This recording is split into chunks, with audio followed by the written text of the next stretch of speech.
I have worked with nutritional professionals and other health staff um, for many years, but especially from last year, they are very eager to find better practices to make behavioral changes around the feeding practices and also nutritional health, because it is now very important to improve Ecuadorian people's health.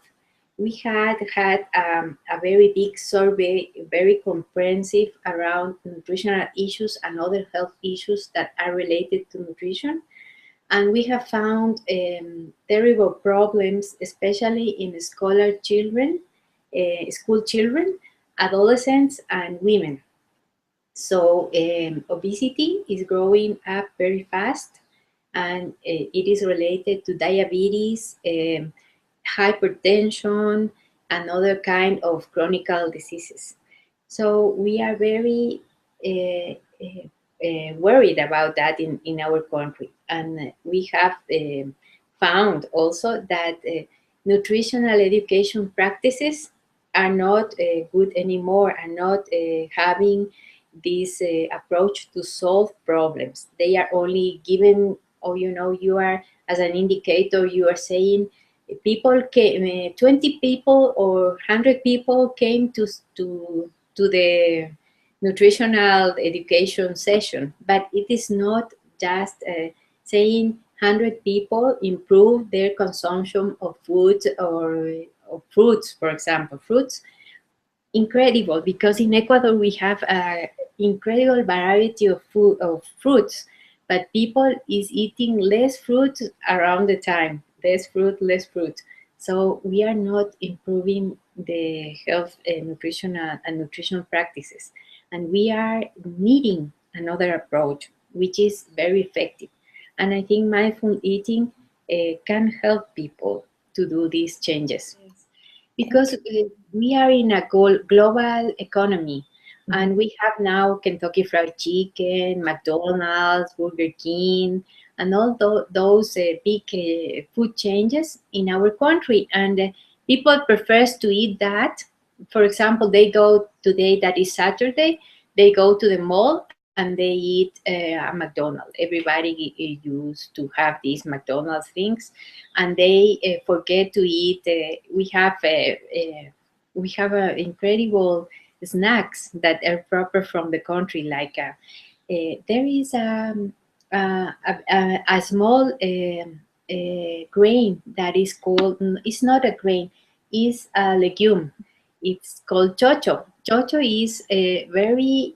They have. It is a vegetable, but it has all the essential amino acids that our body needs. But people is starting not to eat that because it's from the Indians and it's not from the contemporary culture. That is an example. So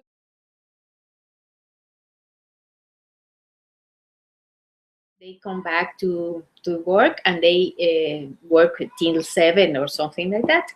But now it has instaurated, or it has been installed, this kind of to work the whole day outside home. So it makes you that you don't have time to eat properly. You don't have the time to enjoy food. No.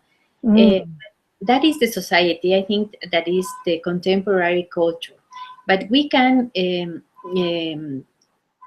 show people how to enjoy the food, how to feel the needs of the body, because they have also forget that because of this contemporary culture. They have forget about their bodies. They think that the body is only to work hard, nothing else, not to take care of our body, because they don't conceive right now as the body is the temple of our spirit, and is the temple of our it's the basic thing, because we needed it to work properly. We needed to have a beautiful life. We needed to raise our children. So um, mindful eating practices can help people to be connected again with this body and its needs. I think oh, it's the basic thing in the problem that we are having now in our country. Mhm. beautiful. Um, uh, people, I think first that we have to use our senses to live in the present.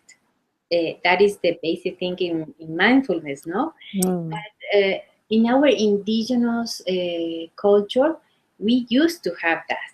We used to be surrounded by the nature, because so people used to be very related with the environment, very related with the soil, with the water, the rain, the wind, the sun. You know that the sun was the god of the Incas. The Incas were the people that were before the Spanish here in our country. So the sun was very important for the culture. Was the fountain of life, because without the sun you don't have nothing.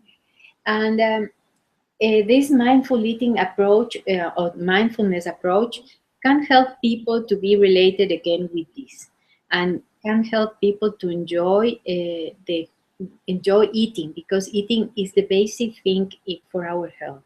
If we don't eat, we don't have health. We don't have nothing. We died if we don't eat. It's very basic. It's very important. Many people that are now dieting because they ate a lot in Christmas and New Year's Eve, and they feel very guilty about that, and they are trying to have these flash diets, very fast diets, to be to lose the pounds that they have gained.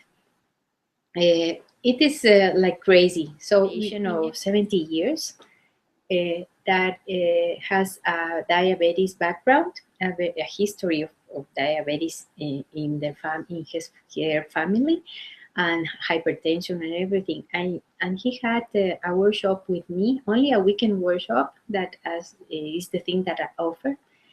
And you think that she dropped 3 kilos, 3 kilograms, and when she goes to vacations, when she is in vacation, she used to eat a lot and to have this raise in weight, which is not good for her health. But now she doesn't have this weight gaining, and she has improved the glucose levels, and she is starting to study Reiki to improve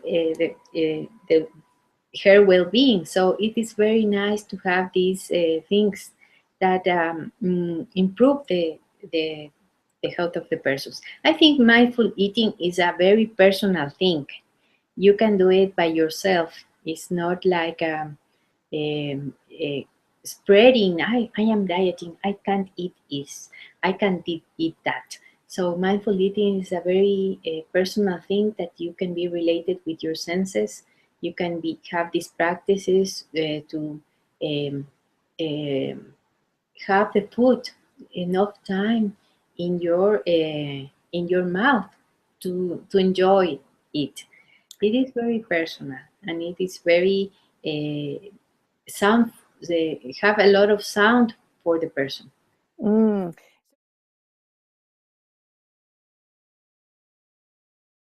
Habits, no?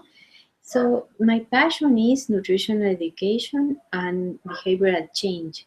And I think I have been working in mindful eating like 2 years, and trying to improve all the time, reading all the things I have, innovating my workshops all the time, and trying to find these things that relate people to their bodies, and it makes to have the best health ever. So I think that myself, I think that I have improved my life in all the paths, all the things that I can say with mindfulness. And mindful eating is the basic, as I said, because food is the basic thing to be in well-being state, to be in a holistic approach to your health. So my That passion. resonates so much with me. Thank you. It was so well said. Thank you. That is my passion, I think, and to introduce these mindful eating practices in the professional practices of people, the health staff in my country, meditation. And then I teach them all these techniques with food. I make them to eat chocolate in a mindful way. So it is very different than eating chocolate, a lot of chocolates in a little time. And they learn that. I had the case of of a, a person that came to the workshop, and she used to eat every day a bag of chocolates. No, after lunch, she went. She was going to the supermarket every day and searching for this bag of chocolates. No, and she used to eat all of them in a little time. And after my workshop, she came one day and said, I don't need the bag of chocolates. I need to eat mindfully one chocolate and I feel very good. Before your workshop, I was very guilty to eat that bag of chocolates. And now I feel very happy to eat that chocolate. That is what I am looking for to improve this eating approach, these eating practices that people has now. Not to interfere like a dieting. You don't have to eat that. You have to eat this, because that is very bad for people to feel that they can't do things. That is having this psychological pressure. You can do that. You want to do that. That is the thing. So mindfulness is and mindful eating is a very incredible way to improve your health.